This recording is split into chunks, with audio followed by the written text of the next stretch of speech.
They lived in the same house, worked together 6 days a week, kept their money in a joint bank account, even thought together, Wilbur said. That's Wilbur Wright, born in 1867. His brother Orville was 4 years younger. And as every school child learns, the Dayton, Ohio duo became the first people in history to successfully pilot an engine-powered airplane. They had this passion, this mission. They were obsessed to succeed. But though their plane is proudly displayed at the Smithsonian's Air and Space Museum in Washington, historian David McCullough still believes the Wright brothers are underappreciated. Every time they went up in this motor-driven airplane, they were risking their lives. This is something that cannot be overemphasized. So, in a new book published by CBS's Simon & Schuster, McCullough, who has won 2 Pulitzer Prizes, 2 National Book Awards, and the Presidential Medal of Freedom, wants to reintroduce Americans to the Wright brothers and present someone else.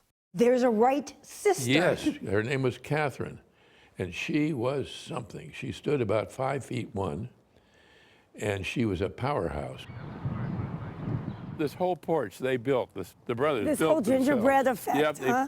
It's exactly what... The 3 siblings lived in this house, now preserved at the Henry Ford Museum in Dearborn, Michigan. Their father, Milton, was a clergyman. Their mother, Susan, died of tuberculosis in 1889. 2 older siblings left home to start their own families. The house had no running water, no indoor plumbing, no electricity, no telephone, but it did have books, lots of books. Wilbur was planning to go to Yale when an accident changed everything. He was hit in the teeth with a hockey stick playing hockey when he was about 18 and knocked out all his upper front teeth.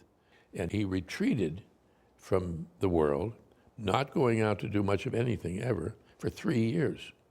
He ended up opening a bicycle shop with his brother in 1893. They even designed and hand-built their own brand of bike. If you were coming in to buy a bicycle from the Wright brothers, you'd come in this door, and you'd come over here, and Wilbur or Orville would wait on you. But in their spare time, the brothers became obsessed with the idea of another form of transportation, flying, reading everything they could find about previous experiments. What was the public view of flying at this point? Was it considered a possibility? It's impossible. Human beings can't fly, won't fly, ever fly. Still, the Wrights started building flying machines right in their bicycle shop. The wonder is that they did everything, not just themselves, but did it here and did it so well. Starting in 1900, with Catherine managing things at home, the brothers would ship their contraptions to the gusty, isolated dunes of Kitty Hawk, North Carolina. There's such a wealth of material here. And the wealth of material is also representative of their really serious interest in photography. Their photo collection is now kept at their namesake Wright State University in Dayton. It shows how they started with gliders, which often crashed, finally designing a biplane with an ultralight engine hand-built by one of their shop assistants. Success came on December 17th, 1903. This is probably, as we say, the money shot. Yes, that's one of the most famous pictures in history. And there's Wilbur running at the side, and Orville's taking off for the first time in all of history to fly, and he's only going to fly 120 feet, and he's only going to be in the air 12 seconds. But they knew immediately after this was over that they could do it, and they were onto something. And that's where the story stops for most of us. But here, in a cow pasture on the outskirts of Dayton, is where David McCullough says the Wright brothers really invented the art of aviation. testing larger and more powerful planes. Fly They figure learned eights, to do everything. figure eights, all of that And right land here. and take off. Meanwhile, the federal government was spending $70,000, a fortune in those days, on this so-called aerodrome, which crashed in the Potomac on takeoff. And no one in Washington seemed to care about what the Wright brothers were accomplishing on their own dime. What happened when they wrote and tried to get the federal government involved? They were turned down. In fact, they had the door slammed in their face. But the French, obsessed with aviation, took notice. In August 1908, huge crowds gathered to watch Wilbur Wright take to the air over the town of Le Mans. They went wild, and he was a hero instantly. And the federal government finally says, aha, when they see that other nations, particularly France, are interested in this exactly. contraption. They woke up.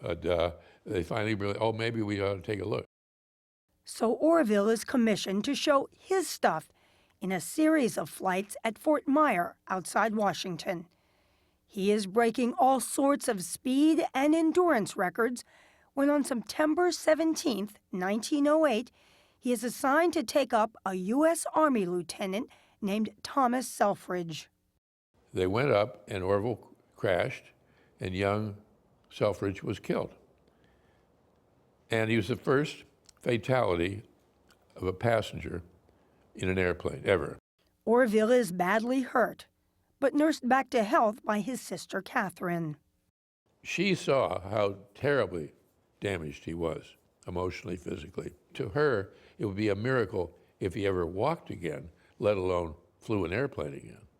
Orville Wright would indeed fly again, and Catherine would go up too. The Wright brothers, who never married, became national heroes. Wilbur died of typhoid in 1912 at age 45. Orville would live until 1948, often accepting honors for what he and his brother accomplished.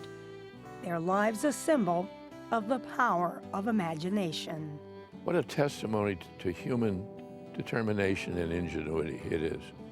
And a profoundly, profoundly American story.